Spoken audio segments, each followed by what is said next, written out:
Ça y est. Je crois que on est en live. Bonjour à tous. Bonjour Eric. Comment ça va? Très bien, et toi? Très bien. Très content de t'avoir avec nous aujourd'hui encore une fois. Je vais juste en profiter pour mettre un mot dans le chat. Bonjour Najima. N'hésitez pas à nous dire justement si vous nous entendez bien, si vous nous voyez bien. J'ai l'impression que c'est le cas. Si vous voyez la présentation, parfaitement. Ok, parfait. C'est rassurant parce que du coup, il y a des petits problèmes de Wi-Fi apparemment dans le quartier suite à l'incendie de hier soir. Mais là, j'ai l'impression qu'on est bon, donc c'est parfait. Bonjour, bonjour. Tac. Donc, on voit bien la présentation, l'audio, le micro. C'est Bah oui, comme je te parti. disais, Eric, très content de t'avoir avec nous encore une fois. Donc, pour les gens qui arrivent en cours de route, on avait déjà fait un webinaire avec Eric l'année dernière par rapport à tous les outils qui à disposition des freelances pour pouvoir se former. Aujourd'hui, du coup, on va se focaliser un peu plus sur une thématique sur Java et principalement sur Spring, qui donc Eric vous expliquera un peu plus en détail lors de son intro, mais qui fait partie des formations que Hack Your Job propose. Hack Your Job, du coup, pour ceux qui connaissent pas, pareil, je pense qu'Eric, tu pourras mieux les présenter, mais on a un partenariat avec eux depuis l'année dernière. Et c'est un partenariat qui va monter petit à petit en puissance parce que du coup, on a envie de continuer à faire plein de choses avec vous. Moi, je connaissais déjà l'association à l'époque parce qu'on avait fait un salon à Lyon qui s'appelle le Mix IT. Et du coup, Oui. j'avais vu le stand. À ce niveau-là, du coup, c'était le stand associatif. En Ouais. plus de ça, parmi les fondateurs, il y a aussi d'autres personnes, d'autres fondateurs, d'autres partenaires qui sont, par exemple, le Super Indep. Donc voilà, le monde est petit et c'est comme ça aussi qu'on a connu Hadjo Job et notamment Eric. On a eu l'occasion de se croiser aussi avec Eric à des événements Comet. Pour l'instant, un, mais on a envie encore de faire d'autres événements en présentiel. Donc pourquoi pas des événements un peu plus sur tout ce qui est formation, au lieu que ça soit pas des afterwork. J'en profite pour les gens qui ne nous connaissent pas pour faire une petite présentation sur Comet. Donc l'écosystème Comet regroupe tous les talents tech data et représente aujourd'hui plus de 15 000 freelances pour lesquels on travaille dans le but de leur permettre d'effectuer des missions dans des grands comptes, dans des entreprises innovantes en France. Donc généralement, nous faisons des webinaires pour les freelances avec nos freelances, mais aussi avec nos partenaires. Donc, comme aujourd'hui, Hack Your Job, ou aussi des banques en ligne, des experts comptables, tout ce qui touche à la santé, la mutuelle, et aujourd'hui, du coup, la formation. Ça peut être aussi du développement personnel pour travailler sur les soft skills quand on est indépendant, pour préparer les entretiens avec les clients.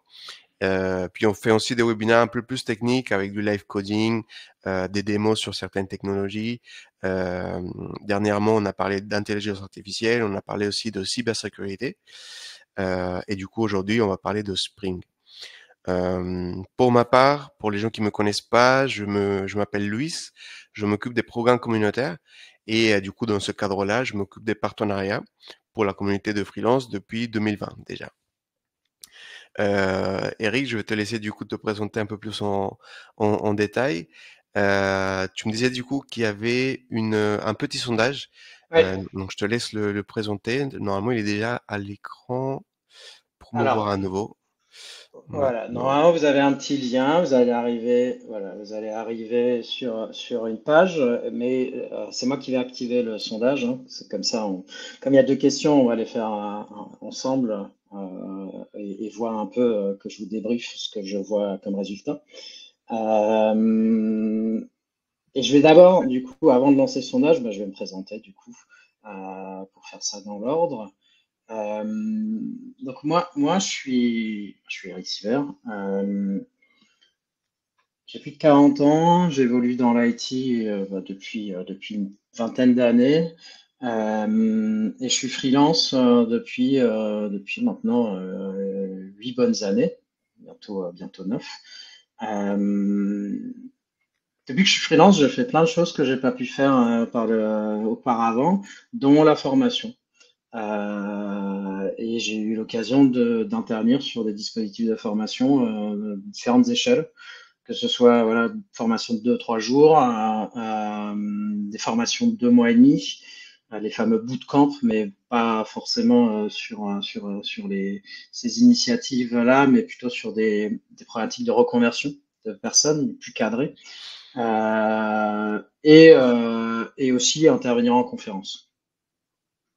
Je vous parlerai d'HackerJob plutôt sur la fin, et peut-être aussi des actualités qui touchent au monde de la formation et par rapport à notre partenariat avec Covet. Maintenant, pour le sujet qui nous intéresse ici, outre mon implication dans HackerJob au sens organisme de formation, dans le pilotage, la valorisation et le développement de l'offre avec tous nos partenaires freelance, je reste un expert et un développeur. Et donc, je vais vous parler en marge d'une formation. Hein. Le but, c'est pas de vous vendre la formation coûte que coûte, c'est plutôt de voir ce qui se cache derrière à travers ce que nous, on appelle chaque jour un atelier découverte. Donc là, je l'ai un peu remodelé pour faire un Comet Talk avec un peu plus de matière. On verra en fonction de l'avancement jusqu'où on arrive. Et puis, on va commencer par mieux se connaître, parce que du coup, moi, je me suis présenté. Vous n'allez pas pouvoir tous prendre la parole, vous présenter, mais vous allez pouvoir me donner quelques indications sur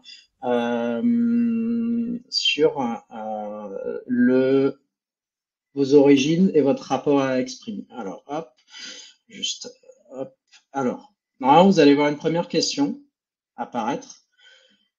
Si Louis, tu as suivi, tu me dis si c'est bon, parce qu'effectivement, moi, je ne l'ai pas. Donc, vous allez pouvoir juste me dire un peu qui vous êtes par rapport à l'audience, de voir un peu est-ce qu'on a que des clients Comet, des freelances qui travaillent avec Comet, est-ce qu'on a d'autres personnes qui ont vu de la lumière et qui se sont dit, quoi qu'il arrive, c'est pas restreint aux freelance, donc je vais venir. Donc on voit que on a quasiment de tout. L'autre, il était vraiment au cas où il y a quelqu'un qui se rentre pas dans les cases. Hein. C'est l'inclusivité. Il manque juste quelqu'un en portage salarial, mais sinon on a la totale. Donc ok. Donc au final, que vous soyez freelance ou pas, ici, ça n'a pas trop d'impact, si ce n'est les dernières diapos où je présenterai un peu la partie tarifaire, la partie partenariat et l'offre, où là, il y a forcément un petit peu de différence en fonction du public. Ok. Donc, deuxième question. Là, bon, on est sur qui vous êtes. Donc, je vois que ça bouge encore un peu. Je laisse encore un tout petit peu. Donc, on a renforcé les freelances en micro-entreprise et les freelances en société. En tout cas, sachez que, je reviendrai dessus tout à l'heure, hein, donc, dans les 4 cas de figure, tous les cas de figure que vous êtes, alors sauf si vous n'êtes pas accompagné par France Travail, si vous êtes en transition, les formations à CureJob peuvent se faire financer en tout ou partie selon avec qui vous êtes en contact pour vos cotisations sociales. Donc, je vais avancer sur la prochaine question. Ça bouge plus trop. Donc maintenant, on va s'intéresser à comment vous vous sentez par rapport au sujet du jour, Spring et Spring Boot. Pour que je puisse aussi adapter un tout petit peu, voir s'il y a des choses que j'accélère ou pas. Parce que l'objectif ici, c'est plutôt d'aller chercher une prise de recul. Donc je vois qu'il y a une majorité de personnes qui considèrent qu'ils ont une expérience solide et comprennent les principaux mécanismes de Spring, Spring Boot. Donc c'est effectivement une des populations que je vise sur la formation dont je vais vous parler très très rapidement. Mais c'est aussi ceux qui l'utilisent mais n'ont pas eu l'occasion ou n'ont pas eu, on va dire, un cursus académique classique. Je parlais des reconversions tout à l'heure, qui permet d'appréhender un peu tout ce qui se cache derrière. Donc, l'idée dans la présentation qui va venir, c'est justement de ne pas se dire, voilà, on fait du développement Spring, Spring Boot, et voilà comment il faut faire. c'est plutôt pourquoi on fait comme ça, qu'est-ce que ça nous apporte. Et puis, bon, bah, pour les petits 45 minutes qu'on a ensemble, je vais pas pouvoir évidemment tout balayer ce qu'on essaye d'amener en prise de conscience sur une formation.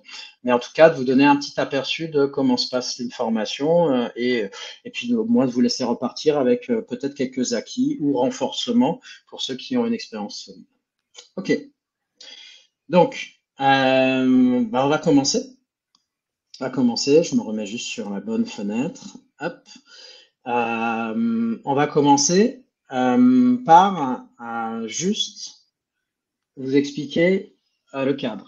Donc en fait, ce talk qui s'inscrit dans le cadre de mon offre de formation, mais voilà, il est là pour partager les connaissances sur le format qu'on a ici. Hein. Donc, je vous mettrai le lien quand on vous enverra le support. Mais j'ai aussi déjà fait une session en soirée dans le cadre d'un meet-up, Spring Meetup, il y a quelques années, d'1 heure et demie, qui sert aussi justement à reprendre les bases. Donc il est dispo en ligne, hein, je vous mettrai le lien. Donc pour les curieux, vous aurez quelque chose de plus complet, mais plus généraliste aussi.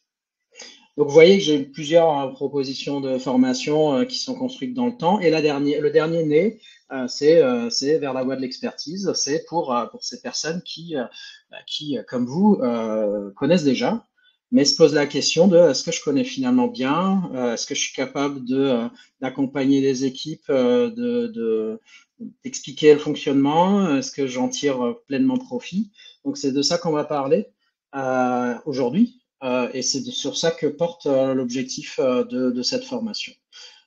Évidemment, après, en fonction de où vous vous situez, il y a d'autres axes qu'on développe par rapport à voilà, quelqu'un qui ne connaît pas du tout, quelqu'un qui a fait du Spring, qui n'a pas fait de Spring Boot. Donc ça, j'ai pas posé comme question, mais ça peut arriver aussi. Ou quelqu'un qui veut vraiment tout de suite faire un gros coup de boost pour intervenir sur un périmètre Spring Boot. Ça, on a fait. Donc, dans les prérequis, il s'applique aussi au talk, parce que c'est pas un talk introductif, même s'il y a juste une petite diapo de rappel.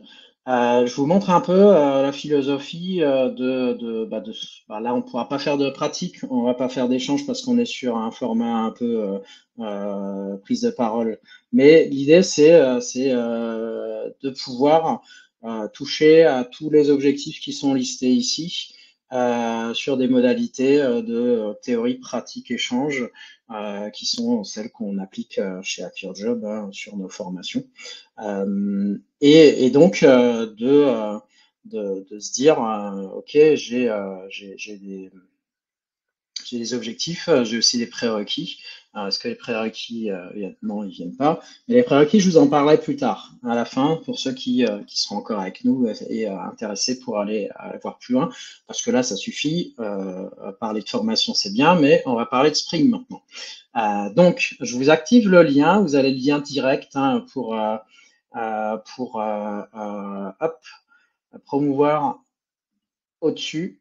Voilà, normalement, vous allez pouvoir vous connecter au Kahoot. On va voir justement si vous êtes à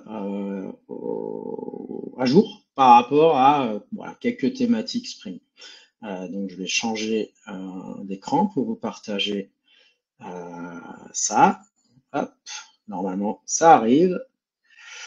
Si j'ai partagé mon écran complètement, normalement c'est bon. Il va juste falloir que je déplace la fenêtre parce que j'ai un peu du mal. Hop. Ah oui, je suis en plein écran ici. Voilà. Voilà, normalement, pareil.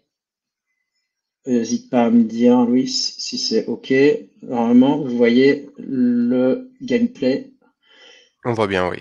Ah bah oui, j'ai le retour. Super. Donc voilà, je pense que on doit pas être mal. Hein, les retardataires ont dû arriver. Donc bah c'est l'occasion de jouer. Hein. Donc vous allez avoir 7 questions autour de Spring. À chaque fois, vous allez avoir 10 secondes pour répondre. Hein. C'est plutôt confortable. Hein. Quand je fais ça, quand je fais ça avec des étudiants en école d'ingénieur, ils sont un peu stressés quand je mets 5 secondes. Donc va être cool. Et c'est parti.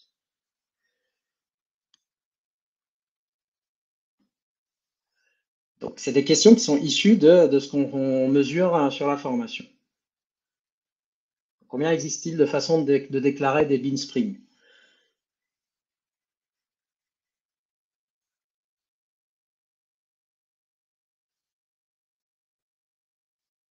Ah ouais, 5 secondes. Alors là, pour le coup, il ne s'est pas passé il y a un effet bizarre, c'est qu'il n'y a eu qu'un répondant.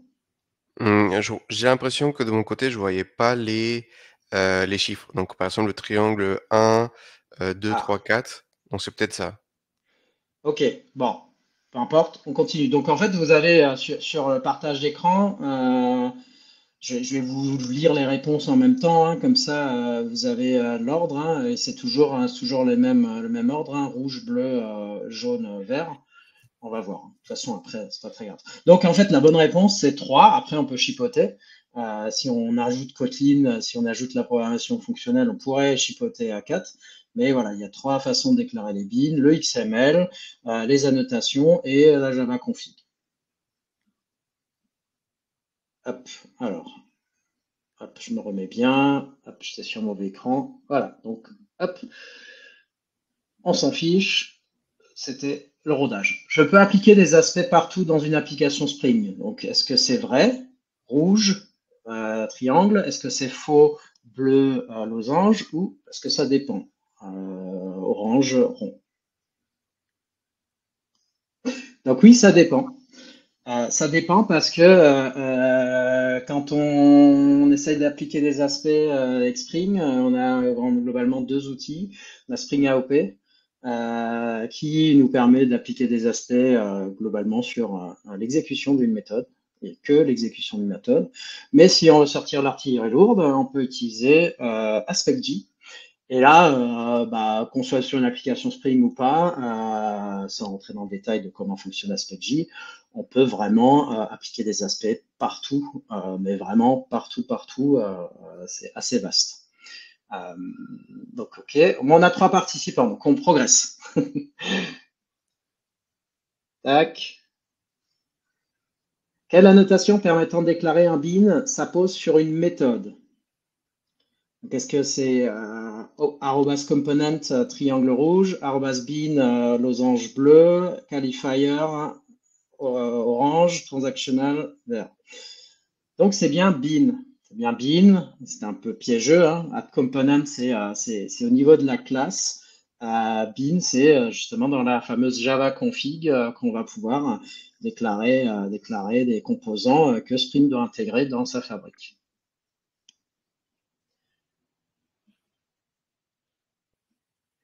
Quelle alternative propose un support aux annotations Spring et promet le support d'applications legacy Spring Boot? Donc, est-ce que c'est Quarkus rouge triangle, GraalVM bleu losange, Micronaut orange ou Guis vert qui propose ça? Eh ben, c'est Micronaut. Alors, je rentre pas dans le détail hein, parce que sinon on va shifter dans notre timing. Mais globalement, Micronaut, quand il est sorti, son gros coup marketing, c'était de dire vous avez l'application Spring Boot, écoutez, vous changez juste deux, trois trucs et ça marche beaucoup mieux par rapport à des aspects cloud native que ça. Et donc le ticket d'entrée, vous pouvez migrer vers Micronaut après progressivement, mais c'est déjà opérationnel.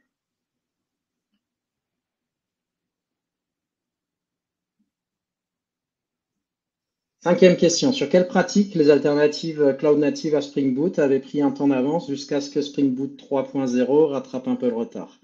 Est-ce que c'est l'AOP en rouge, l'AOT en bleu?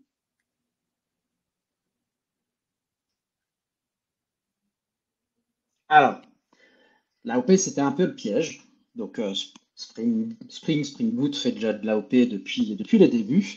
Comme on a dit tout à l'heure, avec AspectJ, on peut aller très très loin si on veut traiter ce genre de problématique. C'est plutôt sur l'AOT qui a un concept différent que Spring Boot a été complètement challengé il y a quelques années quand justement la concurrence est venue et a essayé de répondre à des enjeux cloud native. On en parlera un peu tout à l'heure.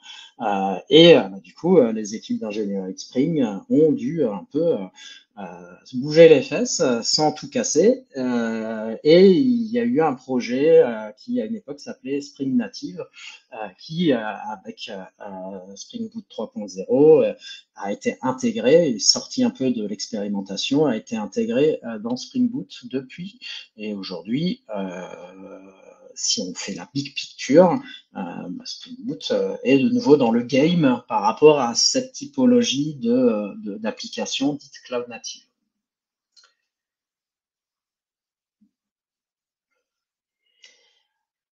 Est-ce que Spring Framework, si on décorrèle de Spring Boot, supporte nativement GraalVM? Donc vrai, rouge, faux, bleu. J'insiste bien, hein, si on prend juste Spring Framework et qu'on ne prend pas Spring Boot.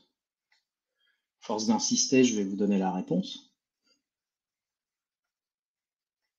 Donc après, il faut savoir ce que c'est GraalVM. Donc match nul. Bah, en fait, non, Spring tout court ne supporte pas GraalVM. C'est vraiment dans Spring Boot qu'ils ont intégré le support. Ce qui ne veut pas dire que c'est pas possible, mais en tout cas, moi, j'ai pas rencontré de situation qui a amené à aller chercher ça. Donc, en tout cas, nativement, non, c'est pas en un petit coup de config qu'on va pouvoir supporter GraalVM. Sujet voilà à part qui est plutôt dans la fin de la formation. On détaille un peu plus ce qu'est GraalVM et ce que ça apporte et comment on s'intègre avec ça pour déployer des applications Spring Boot. Alors, ça va être serré pour la gagne. Il y a encore moyen pour Luis de passer devant. Il y a des restrictions à prendre en compte sur son code pour déployer une application Spring Boot sur GraalVM. Donc c'est un vrai faux. Vous avez le temps. Est-ce qu'il y a des restrictions? Si c'est vrai, c'est en rouge. Si c'est faux, c'est en bleu. Allez, on a 4 répondants. On arrive sur la fin. Et donc oui, il y a des restrictions. Donc on en parle aussi. Hein. Là, j'en parle pas aujourd'hui, mais il y a des restrictions pour aller jouer sur GraalVM. Donc pour le coup, voilà, on a un petit, on s'en fiche un peu, hein, mais ça fait toujours un peu plaisir. Voilà. Donc bravo, le Z. Allez. Voilà, donc c'était un peu pour poser quelques questions. Alors, il y en a presque une quarantaine hein, dans ce que j'appelle le diagnostic hein, pour voir à la fin de la formation si les gens ont bien assimilé les choses. Là, je vous ai fait que des questions à choix unique, mais il y a un paquet de questions à choix multiples où c'est un peu plus, voilà, un peu plus de risque de se planter. Donc, on démasque vite ceux qui jouent sur le hasard et qui ont quelques connaissances, mais pas non plus trop sur le sujet. Ok, allez, hop, je remets ça. Hop, on est bon. Donc, parlons quand même de Spring maintenant qu'on a un peu abordé quelques sujets par un QCM. Donc ça, c'est un rappel normalement, c'est pour juste au cas où il y ait quelques personnes qui aient vu la lumière et qui se disent, bon, je veux quand même voir hein, si je peux me jeter dans une formation, même si mes prérequis sont peut-être un peu justes. Donc Spring, c'est quoi? Spring, c'est un conteneur léger. Le nom léger vient de ses origines à l'époque où il y avait une prédominance des serveurs d'application dit J22E puis Java EE. Maintenant, c'est Jakarta EE. Donc voilà, ça commence à faire. Hein. C'est un dinosaure je fais un peu de préhistoire. Et c'est un framework multicouche. Pourquoi? Parce que il a quand même deux grands apports. Premier rapport, voilà, c'est de vous donner les clés pour gérer un ensemble de composants et leur assemblage typique dans une application complexe. Hein. C'est voilà, j'ai besoin de plein de choses, je les regroupe, j'ai une architecture voilà, en couche hexagonale, peu importe. J'ai besoin d'assembler mes composants, j'ai besoin de configurer mes composants. Donc voilà, les fameux beans, Spring. Et donc, Spring implémente l'inversion of control et vous donne la possibilité d'alimenter une fabrique. À partir de là, il va pouvoir, justement, on en parlait à travers le quiz, vous permettre d'appliquer des principes de programmation orientée aspect. Donc, je ne rentre pas dans le détail sur la programmation orientée aspect, il y a des rappels qui sont faits quand on rentre un peu plus dedans, mais l'idée, quand même, il ne faut pas frustrer, c'est de se dire que quand on a du code qui comporte du métier, mais pas que, gestion de sécurité, des problématiques de transaction, allez, un peu de log, eh ben, à un moment, on se dit que notre code, il ressemble plus à rien et c'est peut-être intéressant de pouvoir abstraire certaines préoccupations transverses et d'utiliser la programmation orientée aspect avec, par exemple, l'adjonction d'annotation sur une méthode pour justement un peu améliorer la lisibilité, la maintenabilité du code, sans pour autant s'asseoir sur les enjeux de ces préoccupations transverses. Donc Spring propose complètement un modèle de programmation reposant sur ça, et c'est la conséquence directe de sa faculté d'être un conteneur léger au sens conteneur de composants, puisque c'est lui qui va pouvoir faire opérer cette fameuse magie en tout cas ce qui apparaît comme une magie pour certains et qu'on décortique un peu dans la formation. Spring, et j'insiste, c'est pas que ça. Et souvent, ça peut être un peu oublié, ou à l'inverse, les gens ne voient que ça. Hein. C'est pour ça qu'il y a vraiment ces deux familles. Hein. Donc la première famille, c'est les deux premiers points. C'est une couche d'abstraction qui va vous permettre d'écrire du code. Toujours plus de code métier, moins de code d'infrastructure, moins de code répétitif à travers des couches d'abstraction qui vont simplifier l'usage d'autres frameworks. Le cas le plus flagrant, c'est JDBC, parce que c'est une vieille API qui n'a pas été remodelée dans le JDK, hein, pour le coup, hein, ça fait partie du JDK, et pour laquelle Spring, dès les premières versions, et donc quand je dis première version, c'est il y a plus de 20 ans, presque, il y a 20 ans, pardon, s'est attaqué pour simplifier les choses. Donc ça aussi, c'est quelque chose qu'on regarde, parce qu'aujourd'hui, le réflexe qu'il faut avoir, c'est de se dire, bon, j'utilise quelque chose, est-ce que ce quelque chose, il est mature, c'est-à-dire qu'est-ce qu'il propose déjà des API fluent, comme on dit, quand on est à la mode, des builders, des choses comme ça, ou ça reste très bas niveau et je serais bien inspiré de trouver un support dans ce que Spring propose pour pouvoir justement écrire du code plus explicite, plus maintenable et moins, évidemment, conséquence, moins source d'erreur. Et donc, je passe un peu du coq à l'âne parce que je veux vous donner un maximum d'éléments qui montrent un peu qu'est-ce qu'il y a sous le capot et quels sont les points intéressants si on reprend un peu de recul sur le framework. Quand je dis framework, hein, c'est Spring au sens large, hein, Spring Boot, mais on revient sur Spring Boot après. Spring a inspiré parce que c'était un peu l'alternative à une époque en matière de normalisation. C'est quoi la normalisation? On parle de standard. Spring, ça reste un framework qui suit une certaine trajectoire. Ce qui est au cœur de Java, dans l'écosystème Java, c'est-à-dire on a des API qui sont formalisés et après, ceux qui veulent peuvent proposer une implémentation. c'est l'exemple classique si vous êtes suffisamment au fait des choses, c'est la persistance. C'est la fameuse Java Persistence API, JPA, qui se trouve implémentée notamment par Hibernate ou par Eclipse Link et d'autres. Et donc, bah, Spring, un peu en alternative, opposition à Java EE qui était décrié à une époque, a inspiré la normalisation.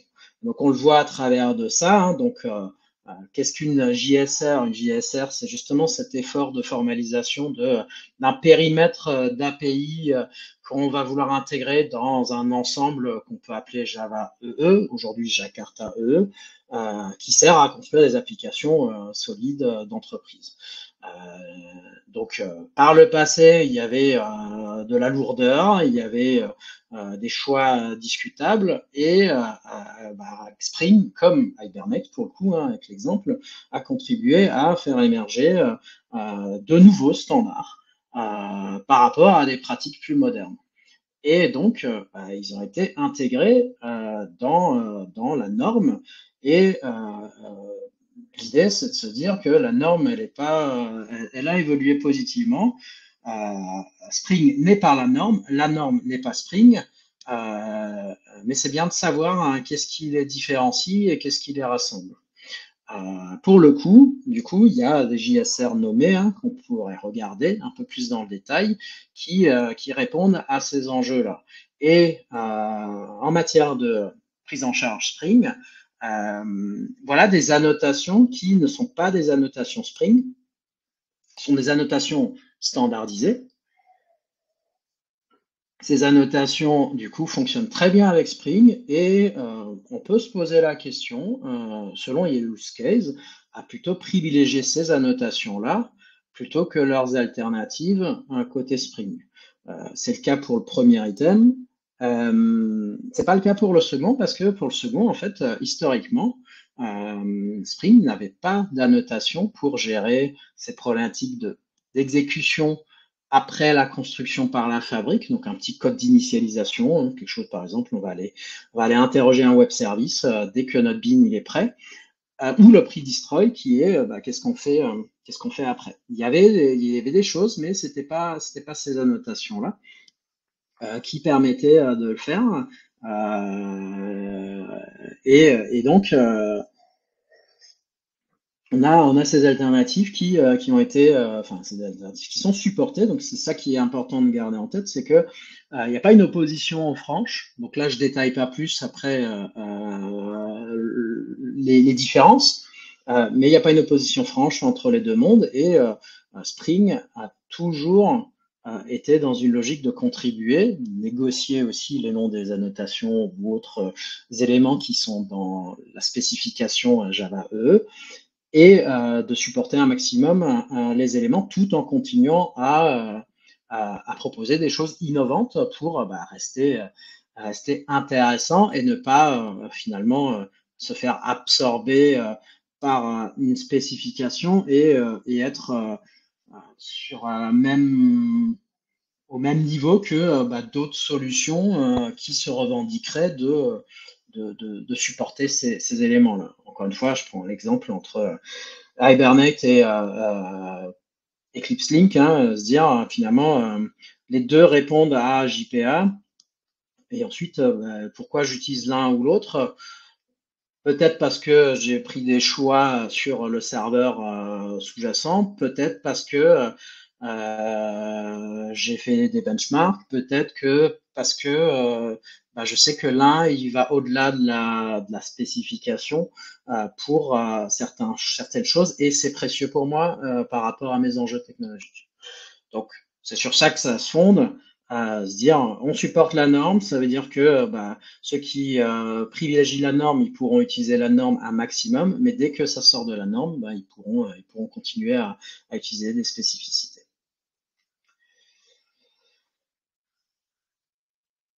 Spring, ça a été longtemps un ensemble de composantes qui vous permettent de fabriquer un gâteau. Donc, à vous de bien lire la recette et de faire le bon assemblage pour faire cuisiner votre gâteau. Euh, pour ceux qui sont passés par là, moi en 2008, quand j'ai fait mon premier développement à Spring, donc pas Spring Boot à l'époque, c'était du XML majoritairement, hein, puisque les annotations venaient à peine de sortir dans la version 2.5. Euh, et évidemment, je n'étais pas formé à ce moment-là. Je découvrais et puis j'y allais à coup de Google, copier-coller, et je me retrouvais avec une gestion de dépendance assez bizarre, avec voilà, parfois des versions différentes, des choses, parce que bah, c'était encore un peu, c'est pas trop abordable et il fallait un peu poser le crayon, réfléchir et comprendre. Donc se comprendre, c'est un des objectifs aussi de la formation. Mais on peut aussi se dire, bah, j'ai pas envie de comprendre, j'ai envie que ce soit le plus simple possible. Donc, est-ce que Spring Boot me répond à ces enjeux-là? La réponse est oui. Et donc, autant Spring Framework, bah, il faut faire soi-même sa recette et trouver le bon assemblage pour avoir un gâteau qu'on peut servir. Spring Boot, en fait, va carrément vous donner les, euh, à partir des besoins que vous allez exprimer sur comment votre gâteau doit être fait, qu'est-ce qui doit globalement, voilà, faut que ce soit un gâteau au chocolat, faut qu'il y ait des fruits rouges dessus. Donc on change complètement l'approche. On se dit, moi j'ai confiance, je lui dis quelle fonctionnalité j'ai besoin et il va m'assurer de faire quelque chose qui est au point.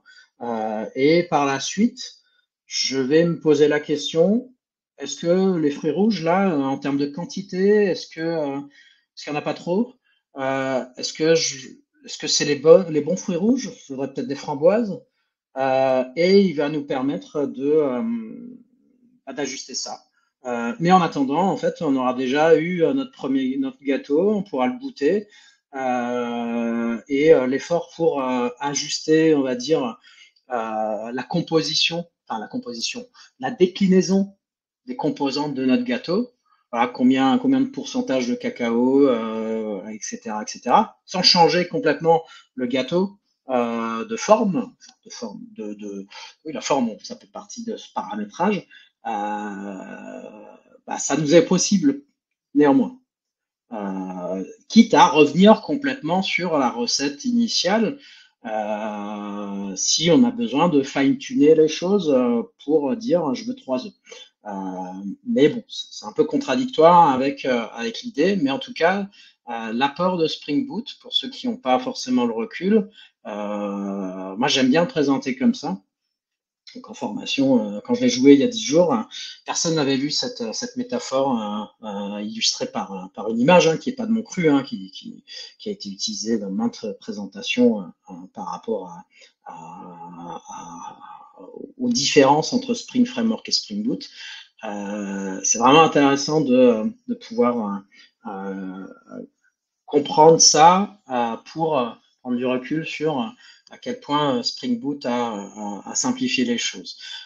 Ceci étant dit, petite parenthèse, il y a beaucoup de choses qu'on assimile du coup à Spring Boot aujourd'hui et beaucoup à tort. Donc ça aussi, j'aime bien remettre un peu la, les choses à leur place pour dire que finalement, surtout pour ceux qui sont par exemple sur un Legacy Spring, qui sont sur un Legacy Spring et qui n'ont pas l'opportunité comme ça de mettre Spring Boot, y a plein de choses qui sont assimilées à Spring Boot, à commencer par ces fameux starters qu'on peut intégrer sans vraiment faire du Spring Boot pleinement en fait. Donc à voir. Et donc ce qui est intéressant, c'est que même ce qui n'est pas vraiment apporté par Spring va pouvoir être bien intégré dans vos problématiques, dire voilà, moi j'ai besoin d'accéder aux données, je décide d'accéder aux données avec JPA, sauf si vous n'êtes pas d'accord, Spring il va choisir Hibernate comme solution concrète dans une version qui est cohérente avec la version du moteur Spring Boot.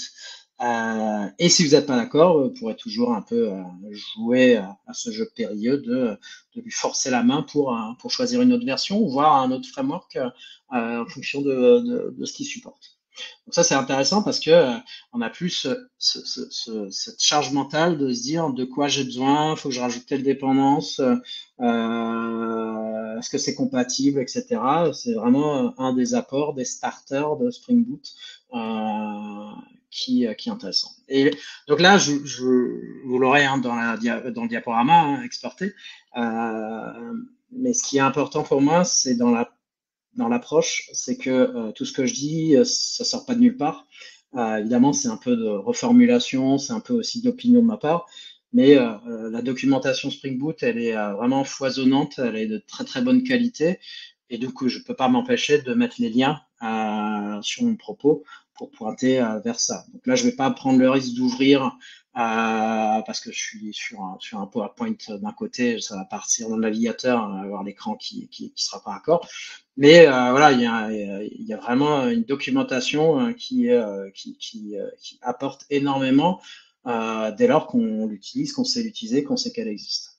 Par rapport à des questions qu'on peut se poser sur est-ce que je peux faire est-ce que Spring Boot peut me permettre de faire un gâteau avec de la gelée. Voilà. Donc se dire est-ce qu'il supporte la gelée ou est-ce qu'il faudra que je le fasse moi-même en fait cette partie-là. Donc pour ce faire, si vous faites du Maven, c'est pareil si vous faites du Gradle, dans votre gestion de dépendances, à supposer que vous avez déjà mis en place Spring Boot, à chaque fois que vous avez besoin d'une composante pour agrémenter votre gâteau, vous allez déclarer un starter. Le starter qui va bien, que vous aurez trouvé parce que vous le connaissez ou parce que vous l'aurez trouvé dans la liste des starters. Et vous voyez qu'il n'y a pas de version à mettre, il n'y a rien de plus à mettre. Vous mettez ça et ça fonctionne. C'est entre guillemets cette magie-là qu'on décortique aussi un peu en formation. Et après, vous pouvez commencer à faire vos développements. Et s'il y a quelque chose qui vous plaît pas, ou avant d'aller en prod, si vous voulez ajuster des choses, c'est à ce moment-là que vous faites. Mais vous n'êtes plus pendant une demi-journée, une journée, voire plus, à essayer de configurer pour ensuite pouvoir lancer une application, développer un use case. Donc, les starters, ça se limite pas à ça. Déjà, avant de pouvoir fabriquer le gâteau, il faut préparer un peu le terrain. Et donc, si je prends l'exemple de Maven, quand vous faites du Spring Boot, vous avez deux façons de mettre en place Spring Boot. La façon la plus démocratisée, c'est d'utiliser un POM parent. Donc, c'est l'exemple que je vais vous montrer. Mais néanmoins, quand on est dans une entreprise avec des démarches un peu de standardisation, de socle, on peut se retrouver dans une situation où notre POM parent, il est imposé. Et se dire, mais du coup, ça veut dire que faut que ce soit un POM parent avec du Spring Boot déjà aussi dans son graphe d'héritage. Est-ce que c'est un choix qu'on veut appliquer? Est-ce qu'il faut rajouter du coup deux niveaux avec un grand-parent qui est agnostique par rapport à Spring pour ceux qui veulent pas faire de Spring Boot, qui n'en a pas besoin? Et puis un parent qui lui va rajouter ça. Ben non, parce que on peut très bien s'en sortir par de la composition avec un apport de dépendance plutôt qu'un héritage. Donc c'est quelque chose qui s'est aussi démocratisé ces dernières années. On a l'exemple avec JUnit, par exemple. On peut importer tout ce qu'il faut pour faire du JUnit 5 avec une seule dépendance en mode import. On l'a aussi avec Jackson pour la partie JSON. On a quelques exemples comme ça. Et donc, c'est pareil avec Spring. Si vous avez une contrainte liée à votre POM parent, vous n'êtes pas bloqué pour autant pour utiliser Spring Boot. Et notamment ce point important qui est le starter parent qui va permettre ensuite de fabriquer tout en cohérence. Donc, si vous avez un parent, bah voilà, vous voyez que c'est à ce moment-là que vous dites, voilà la version de Spring Boot qui m'intéresse. Donc, s'il n'y a pas eu de release depuis 2 semaines, c'est la dernière version. Mais je me méfie parce que il peut y en avoir régulièrement des releases, hein, parce que c'est toujours très très actif. Et à la fin de l'année, on va passer à Spring Boot 4. Donc, il va falloir aussi un peu appréhender les nouveautés par rapport à ça. Petit intermède là-dessus, hein, quand je dis qu'on va passer à Spring Boot 4, quand on fait du Spring Boot, pour ceux qui savent pas, ceux qui ont pas été confrontés, dans un sens comme dans l'autre, hein, la version de Java peut conditionner votre choix de version de Spring Boot ou de Spring, si vous faites que du Spring, parce que longtemps les équipes d'ingénierie ont préservé la compatibilité, mais avec les nouveautés qu'il y a eu sur les dernières versions de Java,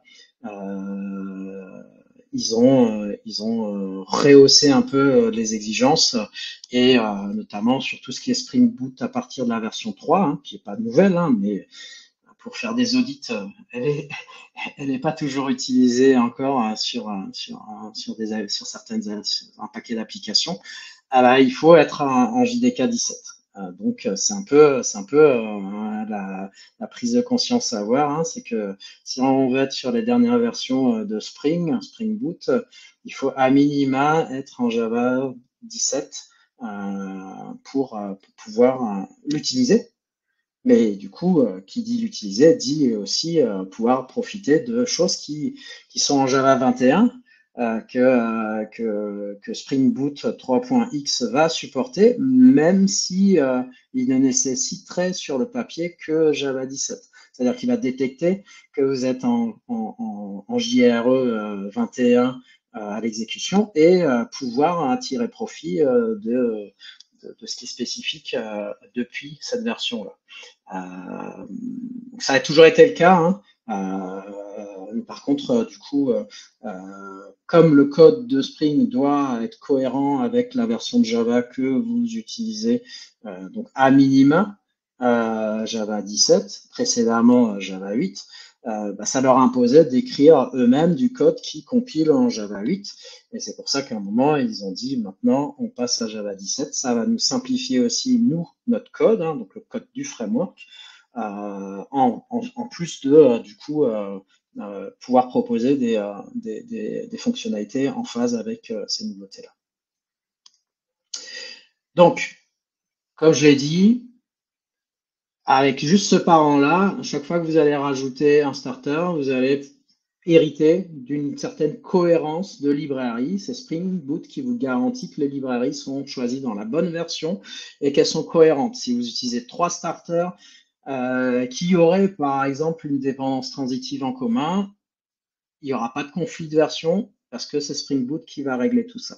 Et si vous n'êtes pas d'accord avec la version, si par exemple là, ce matin vous avez une notification d'une alerte sur pour pas changer Jackson Data Bind qui est exposé à une vulnérabilité et que vous n'avez pas envie d'attendre que Spring Boot release une nouvelle version de Spring Boot qui embarque le correctif, vous pouvez, avec un jeu de property dans Maven, pour l'exemple de Maven, vous pouvez overrider la valeur de la version en votre âme et conscience. Mais globalement, ce que Spring dit, c'est que si vous passez vers une version qui est mineure sur la librairie en question, normalement, tout va bien par rapport à voilà, des breaking changes qui n'auraient pas lieu d'être si on est sur une version mineure.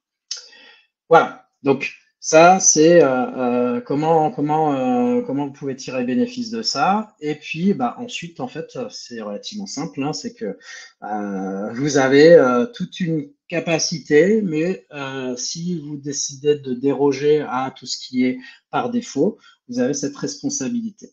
Vous pouvez donc ajuster ces versions et définir avec le petit nom que vous aurez trouvé soit en fouillant dans le code, soit en regardant la documentation tout simplement, vous saurez que pour surcharger la version de Jackson, j'ai pas mis de version, il faut mettre une property jackson-bom.version. Donc j'ai pris celle-là exactement pour montrer qu'elle est atypique. Et si vous avez compris ça, du coup, vous avez une bonne gestion de votre projet au sens Maven du terme, par rapport à la cohérence et les bonnes pratiques d'utilisation de Spring Boot. Et pour finir, alors, il y a un 3 sur 4, il y a peut-être un 4 sur 4 qui est arrivé derrière, ou ça c'était le 4 sur 4, peu importe. J'avais changé l'ordre depuis la dernière fois que j'ai joué cet atelier. Spring Boot rentre dans l'écosystème de vos outils, donc que ce soit Maven ou Gradle. Il propose un plugin qui va vous permettre déjà de pouvoir démarrer à l'application en ligne de commande. C'est toujours sympa quand on veut être un peu agnostique par rapport à l'IDE, même si voilà, il y en a un que je ne vais pas citer qui peut un peu prendre le dessus. Ça peut être intéressant de vérifier que tout se passe bien indépendamment de l'IDE et de démarrer l'application en ligne de commande.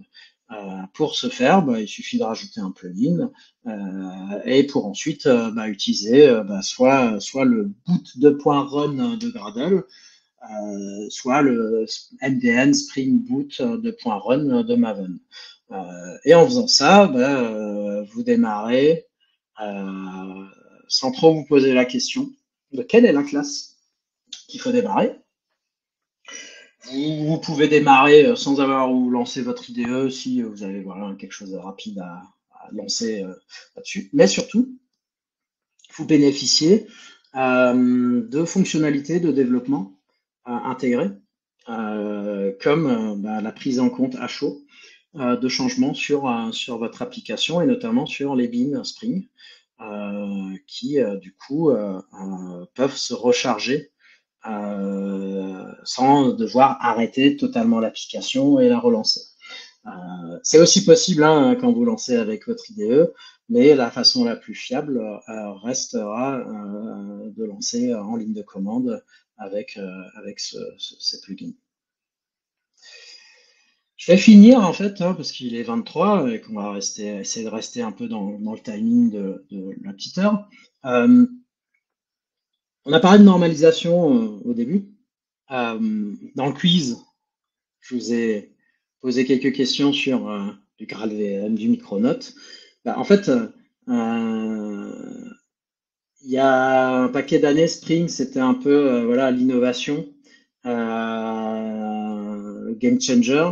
Mais il y a plusieurs années, il y a quelques années, on a vu l'apparition, 2018-2019, un tir groupé de frameworks qui se sont qualifiés cloud native. Donc, je n'ai pas le temps d'expliquer complètement cloud native, mais vous voyez, l'idée, c'est de se dire des frameworks qui sont cohérents avec une utilisation de serveurs services dans le cloud, avec les enjeux du coup de provisioning et de cost management liés au fait que du coup on essaie d'optimiser nos coûts en utilisant l'élasticité du cloud. Et donc ces frameworks sont arrivés, ils ont repris les paradigmes de Spring, parce que déjà c'est une preuve que Spring est reconnu, et plus que reconnu. Mais ils sont venus avec du coup des opinions assez fortes liées, c'est un peu facile quand on repart d'une feuille blanche avec de l'inspiration, à se dire nous on va faire un peu différemment et on va justement répondre de façon la plus efficace possible à ces enjeux cloud native. Donc il y a eu Micronaut dont on a parlé un tout petit peu en marge du quiz, il y a Elidon côté Oracle et il y a Quarkus côté Red Hat.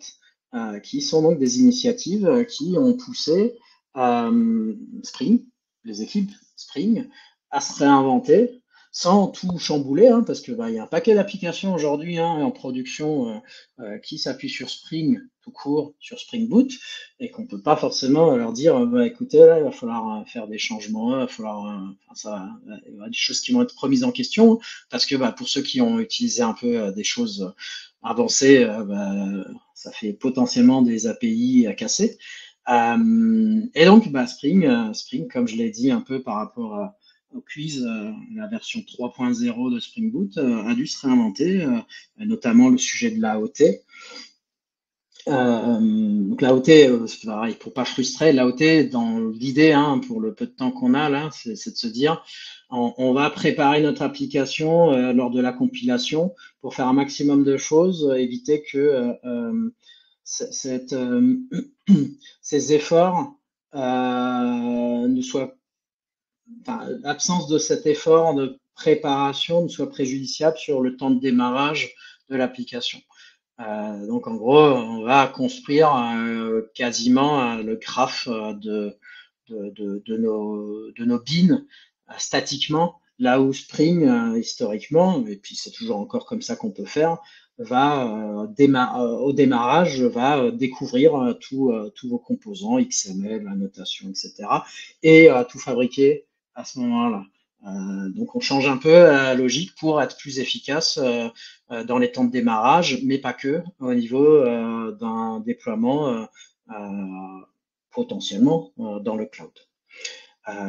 Et donc le challenger majoritaire aujourd'hui, c'est Quarkus.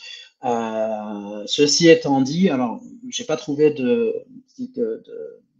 d'enquête pertinente récente, hein, parce que c'est pareil, ça dépend des échantillons.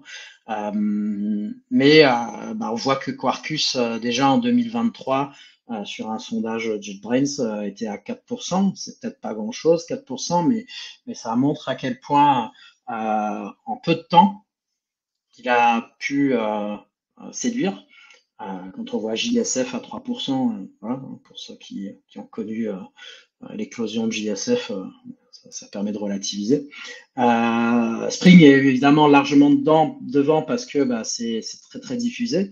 Mais voilà, il y a de nombreuses entreprises qui sont matures sur les microservices notamment et qui n'ont pas de difficulté à mêler les deux dans une architecture en fonction des forces et faiblesses, en fonction des use cases, et donc à investir sur Quarkus parce que c'était hype, parce que c'est hype. Alors c'est pas couvert dans l'information, hein, juste pour faire un disclaimer là-dessus et pas survendre le truc. Je fais pas de comparatif entre les deux. Ce serait encore un truc un peu spécifique. Mais en tout cas, aujourd'hui, Quarkus fait partie des challengers de Spring qui apportent de bonnes solutions aussi hein, par rapport aux use cases qu'on a hein, pour développer des applications d'entreprise. Donc il est 12h29, donc ça va, on a fait 1 heure. Je ne sais pas s'il y a des questions dans le chat ou des questions dans l'onglet questions, c'est peut-être le moment. Merci Najima pour préciser, c'est gentil. Donc oui, normalement il y a un replay, hein, si c'est recordé, donc c'est tout bon. Et pour ceux qui veulent encore prendre un petit moment, je vous fais juste un tout petit peu de perspective par rapport à la formation et à CureJob, mais vraiment sans rentrer trop dans les détails. À CureJob, c'est un organisme de formation. Vous verrez dans le replay pour ceux qui nous quittent. On est certifié Calliope, c'est ce qui nous permet de vous proposer des financements selon votre statut. Du coup, sur cette formation-là, vous avez un peu les prérequis hein, que vous avez peut-être senti du coup dans ma présentation. Hein, je ne refais pas une introduction, hein, je vous mets, quand même les éléments sur lesquels voilà, si quelqu'un n'a pas un minimum de connaissances, ça peut un peu poser de friction selon l'homogénéité et l'hétérogénéité du groupe. Et ce qui est important, c'est du coup que on fait des sessions avec un grand maximum de 12 participants, toutes ces formations confondues. Et après, selon les formations, on définit les maxima. Et en l'occurrence, voilà, c'est 10 pour du présentiel, 6 en remote pour être sûr qu'on favorise les interactions. Serpent de mer, c'est pas éligible au CPF, mais il y en a beaucoup de formations qui sont pas éligibles au CPF. Et là, je vous ai juste fait une simulation. Que vous soyez du coup freelance ou salarié, ça va être plutôt la dernière ligne, sur combien ça vous coûterait de suivre une telle formation si vous avez moyen de mobiliser les aides de votre OPCO ou de votre FAF. Et pareil, si vous ne connaissez pas, on en reparlera à une autre occasion quand on fera un refresh peut-être sur un webinaire Comet du marché et de ce qui a changé depuis l'année dernière. Mais sinon, bah, n'hésitez pas à me contacter si c'est pas clair. Je me ferai une joie de vous expliquer un peu les tenants et les aboutissants. Et par contre, bah, du coup, il y a eu un changement. On a annoncé en début de semaine que, étant donné que le crédit d'impôt pour la formation du dirigeant a été mis au placard depuis le 1er janvier, on a décidé, à condition que chaque formateur partenaire suive, hein, moi le premier du coup je suis, puisque c'est à mon origine, on a décidé d'attribuer 25% de remise sur nos formations, sur le prix public. Donc le prix public c'est le prix barré hein, que vous voyez là, hein. Donc c'est 2100 €. On a décidé d'appliquer 25% de remise pour les dirigeants de TPE, donc les freelances sont des dirigeants. Ils sont TPE potentiellement tout seuls, mais à condition qu'ils aient cotisé l'année précédente au URSSAF. Et donc, bah, ça va remettre en question ça va challenger notre partenariat avec Comet, hein, où on avait à la base 5% de remise permanente. Hein, du coup, ça explose. Donc, on va proposer autre chose en cohérence, mais on y travaille déjà avec Luis sur des modalités un peu plus originales de vous permettre de financer une formation potentiellement à zéro reste à charge. Surtout si vous n'êtes pas dans la bonne ligne. Hein. Supposez que vous savez auprès de quel financeur vous avez vos droits. Et donc, ça veut dire que bah, si je compare par rapport à avant, hein, on descend quand même sur le reste à charge, la dernière colonne, on descend quand même, on arrive à zéro pour Atlas, mais on a quand même bien descendu le ticket à payer pour cet exemple de formation, qui est une formation au tarif standard de 3 jours. Qui du coup vous permet de vous former et d'avoir une prise en charge relativement confortable. Donc voilà, ça c'était juste pour l'exemple concret avec les dates pour ceux qui voudraient que ça interpellerait. Donc il y aura une session à Lyon aussi, peut-être en juillet, peut-être en août, peut-être en septembre. Ça va dépendre des demandes. J'en ai déjà joué une à Lyon du coup il y a 2 semaines, il y a 10 jours. C'était l'inauguration de cette déclinaison-là. Donc vous êtes les meilleurs sponsors pour déclencher des sessions, y compris ailleurs que Paris-Lyon remote. Mais remote, c'est peut-être le meilleur compromis pour le public Comet. Voilà, c'était tout ce que j'avais à vous dire, si ce n'est faire un peu de promo de nos ateliers découvertes, donc organisés sans Comet, jusqu'à ce qu'on réédite un peu cette formule spécifiquement pour les membres Comet. Donc voilà, on a un planning qui est assez chargé sur avril avec différents types de formations techniques et plutôt soft skills et plutôt expertise, donc parfait pour les freelances qui veulent s'affirmer et qui ont besoin d'un petit coup de main. Bah pareil, c'est gratuit, c'est en ligne, c'est sur la pause déjeuner et c'est sans engagement évidemment par rapport aux formations qu'on propose derrière. Donc le but c'est de vous convaincre que la formation vous apporte quelque chose, mais de vous laisser prendre ce qu'il y a à prendre pendant ces 45 minutes d'échange. Voilà. Parfait. Merci beaucoup, Eric. Du coup, dans le chat, on vous a partagé le site internet avec notamment le catalogue des formations de HydroJob. On vous a mis aussi le LinkedIn de Eric si vous voulez le contacter. De toute façon, si vous êtes sur le Slack de la communauté, Comet, du coup, vous allez voir aussi un channel dédié et en plus, comme Eric le disait, toutes les nouveautés par rapport à notre partenariat. On fera des communications là-dessus. Donc merci beaucoup Eric pour ton temps et pour la préparation de ce talk, de cet atelier découvert du coup par rapport à la formation. On espère que Merci. du coup ça vous a intéressé au public et puis il faut juste rester connecté sur LinkedIn, sur le Slack pour les prochains rendez-vous. Ouais. Euh, donc voilà, est-ce que tu as un petit mot de la fin Eric? Bah, merci du coup pour les petits messages, la participation, l'interaction, c'est vraiment la base, hein. Du coup, j'ai essayé aussi d'inclure ça dans cet atelier, même si on est tous à distance et que moi je préfère largement le présentiel, hein, pour une formation. Donc merci à ceux qui ont joué au quiz, merci pour les messages dans le chat, hein, parce qu'effectivement le but c'est vraiment d'être dans l'interaction. À différence d'un atelier découverte qu'on fait côté Hack Job en plus petit comité. On vous a pas donné la parole, mais ne vous inquiétez pas que si vous suivez une de nos formations, vous allez pas pouvoir rester derrière vos écrans sans parler. Parfait. Eh bien, merci beaucoup Eric et merci Merci pour à tout le public. l'organisation. On se voit du coup très vite pour un prochain webinaire. À bientôt. À bientôt. Au revoir. Bye bye.